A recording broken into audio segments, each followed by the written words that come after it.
have never really been at a loss for words. My mom kind of said that when I was born, I was born coming out of the womb talking. And I've always talked most of my life, and so my dad always thought I should be a lawyer. My mom always thought I should be a teacher. I thought I should be a hairdresser. And so life doesn't happen the way that you plan. But I've always been a talker, and I've been a talker so much that when my brother was born, he's 2 years younger than I was. At age 2, I was 4 at the time. My mom actually had to bring him to the pediatrician because he was just kind of quiet. He didn't talk a whole lot. And so brought him to the pediatrician, sat him down, and I was in the corner, and she was explaining to the doctor, in her broken English, she was a little concerned that my brother hadn't found his words yet. And I'm over in the corner talking to the Band-Aids and playing with the tongue depressors and having conversations with a stethoscope. And he turns to her and he says, "Is she always like that?" And she goes, "No, she talks more at home." And he goes, "Oh, don't worry. He just can't get a word in edgewise." And so I've never been at a loss for words. My brother, when he finally went to school, was in kindergarten, first year, 5 years old. I was in second grade, 7 years old. We had recess, which is something that apparently we no longer have in our public schools, but is, I think, a fundamental part of the educative system. He's on the playground, and he's trying to swing, and I see him over there, and he's being bullied by a really, really big kid. And I'm the big sister, and so nobody talks to my brother that way. And so I go running over, and I get to the swing set, and there's my brother standing there about this tall, and the guy's like this big, and I'm looking up, and I'm about this tall, and he's still that big. And so I can't beat him up. I can't push him off the swing. And so I do what is my defensive system, which is I talked at him. And I told him, "What do you think you're doing? You're such a big kid. Why are you picking on my brother? You should know better. He's just a little kid. He really wants to swing. He's just a kindergartner. How come you're..." And the big kid looks down and he's just like, "Geez, fine, take the swing," right? And so words have never really been my problem. I have words coming out the wazoo, right? But I think that having words is not the same thing as having voice. And we've been talking a lot about voice recently, especially during this day. Everybody has words. Words are our tools. Words are our building blocks. Words are our vocabulary that help us to express things. And we can have language, and we can write them down, but voice is something wholly different. Voice is what allows you to sing. Voice is what allows you to speak. Voice is what allows you to celebrate, to revolt, to protest, to witness. But I think that part of the other thing is that it's not such an easy thing to find voice. We learn when we're little kids to write. We learn when we're little kids to spell. We learn when we're little kids, we get prompts on what to write, on how to write, what I did during my summer vacation. Sometimes I would make stuff up because my summers were not that exciting. But to find voice was a wholly different thing. And I had the words, but I didn't have my voice. In fact, I had so many words that, I didn't grow up with a tiger mother. But I grew up with kind of a tiger family, without the abuse and the violence and all that kind of stuff, right? But we were there for each other. When I was up till 3 o'clock in the morning doing my calculus because I had procrastinated and not done it earlier, my mom was up in her nightgown, sitting up there on the kitchen counter, half asleep, keeping me company. When I won awards, my dad would come in. He was an industrial motor repairman, and I would see his face sitting amongst a sea of suits, in his flannel shirt, covered in industrial motor oil, with his steel-toed boots, and I still remember his smell. And knowing that as hard as I worked to find those words, as hard as I worked to build voice, that I was not alone, that I was supported. And so I was competitive. I would come home and say, "Well, Marianne is number 1 smart in the class, but I'm number 2 smart in the class, and John is number 3 smart. But in math, I'm number 1 smart." And the whole model minority myth thing, I lived through it. But one day when I was graduating from high school, my dad sat me down and he said, "Aliza, you're very, very smart. But sometimes the smartest thing you can do is play dumb." And this was the 1980s, so I turned and said, "Say what?" And I said, "That's stupid. Play dumb, that's stupid." Which was a really brilliant phrase, right? That's dumb, play stupid. And so when he explained to me, and he said, you can be as smart as you want. You can have all the words that you want. You can have all the numbers, all the facts, all the figures that you want in your head. But you have to get people to listen. You have to find a way to lead. Being as smart as you are doesn't mean anything if you have no voice. And he said, sometimes being smart means you lead with power. You lead with strength. Sometimes being smart means you lead by listening, through mediation, through negotiation. And sometimes the smartest thing you can do is to lead by letting other people find their own way. And it's one of those facts of life, I think, that your parents tell you stuff when you're young and you're just like, that's dumb, right? And then you have your own kid and you find out that everything they said was actually true. And they're sitting going, I told you so, right? And so, in fact, I found out that my father was in fact right when I had my own child. My child is now 11 years old, and he's an extraordinary child, not because I'm an extraordinary mother, but because he has an extraordinary community to grow up in. And so when I first sent him to school, he went to pre-K at age 4. We have these really interesting conversations. And one of the first really serious conversations we had was talking about expletives. And he came home, because he knows all of the expletives. And I said, you know them, doesn't mean you have to use them, and especially not at school. And he came home one day from school and he said to me, why is the F word a bad word? He said, it's just a sound. Isn't I hate you much worse? Because that means you want to hurt someone. And I gave him a hug and I said, you're absolutely right, but still don't use the F word at school. And then he goes to school at age 4, and here in Texas, we start him young with the citizenship thing, right? And so he comes home from school and he goes, hot dog, because he doesn't call me mom. Once he went to school, he stopped calling me mommy, because he said when he said the word mommy, 5 million moms turned around. And so he wanted something else to call me, and somehow he got stuck on hot dog. So I am still to this day hot dog. So he said, hot dog, hot dog, what am I? And I said, and I explained to him, questions of identity. What more difficult question can you get? Questions of identity. I said, well, you're 50% Italian, because daddy is Italian. You're 50% Chinese, because mommy is ethnically Chinese. You're 100% Italian, because you hold an Italian passport. And you're 100% American, because you hold a U.S. passport. And he looked at me and said, that's not possible. And I said, why not? He said, you can't be 300% of something. And I said to him, so what do you think you are? And he said, I'm 100% Texan. And I said, okay, that's fine, right? We start them young here. But this process of letting people find their own way. My son came home when he was age 6, and he said, hot dog, what's a douchebag?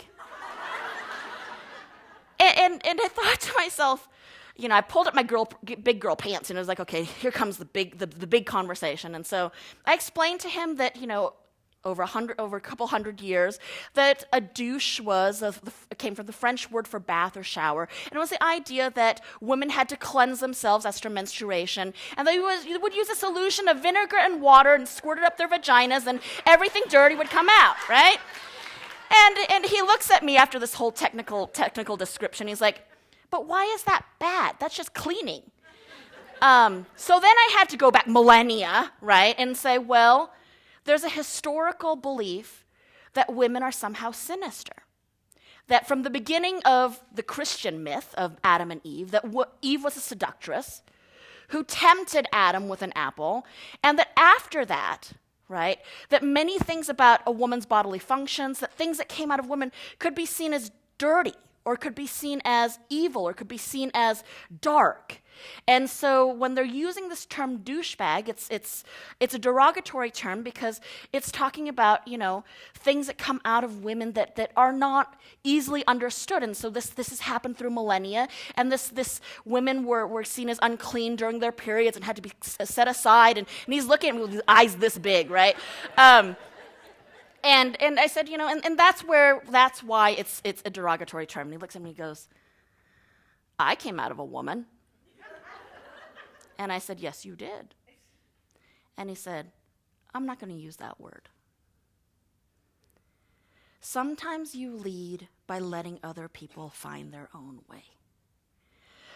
It's not an easy lesson, though. One of the other lessons I learned in finding voice, right, in learning that it's not just words, but finding the timbres of my voice, right? You don't have one voice. You have several voices. You have voices that sing and cry and mourn and celebrate. And it's finding which one to use at the appropriate time. And one of the greatest lessons I learned was when I was an undergraduate, and my final exam for my history class, it was a class on the Enlightenment, and my professor was talking about revolution, was talking about creating these Enlightenment ideas of liberty and democracy and how to be more inclusive. And the final exam question was, what can our college do? What can our college do to make things more accessible to more people? How can we promote diversity, multiculturalism, access, and opportunity? And like the good model minority student that I was, because I was a triple major, right? Double major's not good enough, right? You have to do a triple major. As a triple major, I went home and I made up strategic plans, right, for our college.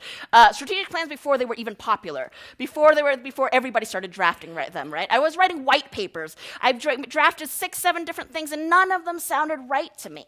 None of them worked. And I kept thinking, I was writing it and talking to my friends and drafting it and throwing out paper, and there was a lot of it was dot matrix printers. You remember those were hours of dot matrix printing, and I couldn't get the answer right. And finally, I realized it was because I was answering the question wrong. Because I don't think that universities, colleges, corporations, businesses, families, communities can do things. It's that they should do them. It's that they should already be doing them. And that if they are doing everything that's possible to allow voices, not just mine, but everybody's voice to be included, then it's not up to the university. It's not up to the college. It's not up to the community. It's not up to the corporation. It's not up to the business. It's up to me. It's up to you. It's up to all of us. And that's when our voice becomes most powerful, is when we realize that the revolution happens in us and not out there. So one day I was teaching my 20th century Europe class, and I was giving an extra credit assignment. We were at the end of the Cold War. We were talking about the collapse of the Soviet Union in 1989. And I was talking about this this pivotal article, very famous by Francis Fukuyama, called The End of History. And I was assigning it as an extra credit assignment for my class because it talks about if, in fact, there's the victory of liberal democracy, does it mean that there's the end of history because there's no longer the struggle between these kind of bipolar components, the US and the Soviet Union as kind of these Cold War relics. And so I was turning around and I wrote on the board Francis, and then I wrote Fukuyama, Fukuyama. And from the back I heard a voice go, "That ain't no American name." Silence in the room. And I did not turn around. I just underneath wrote WONG.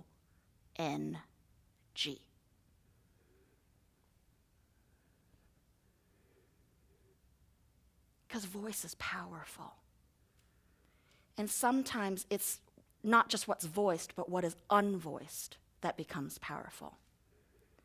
I tell my junior faculty members, I tell my colleagues, people who are not tenured yet, people who do not have their permanent positions at the university, when they ask me and they say, "I'm really, really worried, I'm really, really concerned because, I don't want to say anything, I don't want to jeopardize my tenure, I don't want to make my chair mad, there's too much at stake."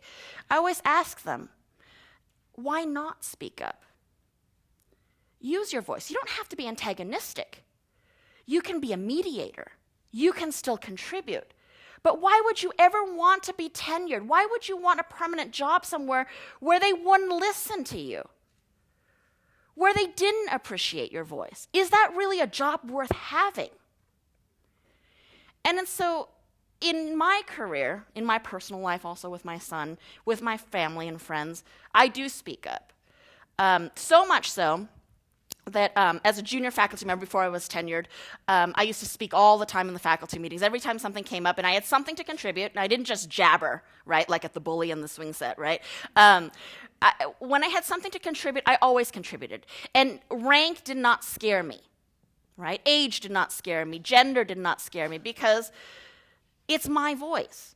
I don't see myself simply as a gender or as a color or as a career. I'm all of those things. I'm a nomad. We move through all of these things. So we're all of them at the same time that we're none of them. And so in my department, I would speak up. And so one day, 6 years later, you get to come up for your tenure vote. And I turned in all of my dossier, all of my outside recommenders, all of my internal people. We had a report, and it was the day that the department was going to vote yes or no on whether I would be a tenured associate professor. And one of my colleagues, who is one of our most senior colleagues, walked by and he said, "Aliza, how's it going?" And I said, "Alan, I'm actually kind of nervous." And he said, "Nervous? What for?" And he said, "Well, today's the tenure vote. Today, you have you gone to vote because, today's the day you get to decide the future of the rest of my life and my career." And he said, "You're not tenured." And I said, "No." And he said, "You've been acting like it for the last 5 years." So my advice to all of you is act tenured. Find your voice. Learn to inspire with it. Use your words, but make them sing. Learn to listen. Learn to hear. Learn to sing in chorus. But most importantly, never doubt that all of it is in our hands. Thank you.